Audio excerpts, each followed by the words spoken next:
ఉంది కానీ కరెక్షన్స్ ఉన్నాయి నాగానే ఎందుకు ఈరోజు పెట్టేస్తాను తర్వాత చూద్దాం. ఓకే, రాజా రామ్మోహన్ రాయ్ సార్ చాలా ఇంపార్టెంట్ అండి, మనకు చెప్పాను ఆల్రెడీ నిన్న రాజా రామ్మోహన్ రాయ్ గారి గురించి. మరి రాజా రామ్మోహన్ రాయ్ గారు భారతదేశంలో సాంస్కృతిక పునరుజ్జీవన పితామహుడు, సంఘ సంస్కర్త అని చెప్పాం.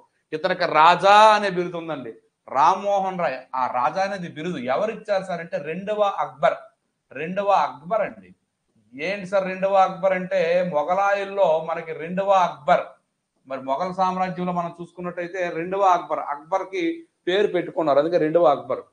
ఈ రెండవ అక్బర్కి భరణం సరిపోలేదని చెప్పి ఇంగ్లాండ్కి పంపిస్తాడు రాజా రామ్మోహన్ రాయ్, ఎందుకంటే మరి ఇంగ్లీష్ వచ్చు రాజా రామ్మోహన్ రాయ్.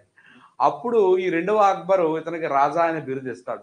అలాగే సాంఘిక పునర్జీవ పిత, యుగకర్త, సాంస్కృతిక పునర్జీవ పిత, పయనీర్ ఆఫ్ ఇండియా, ఈ బిరుదులన్నీ రాజా రామ్మోహన్ రాయ్వేనండి. ఓకేనా.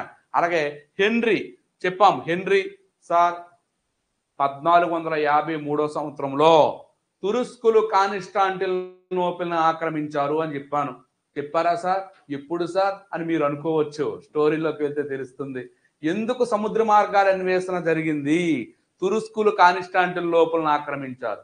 యాక్చువల్గా భారతదేశానికి వాస్కోడిగామా రాకముందు యూరోపియన్ రాకపోక లేకపోవడం లేదు.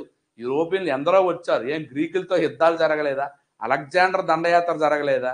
ఏమండి ఇవన్నీ జరిగాయి కదా. ఎలా జరిగాయి? యూరప్ లో టర్కీ అని ఒక దేశం ఉంది.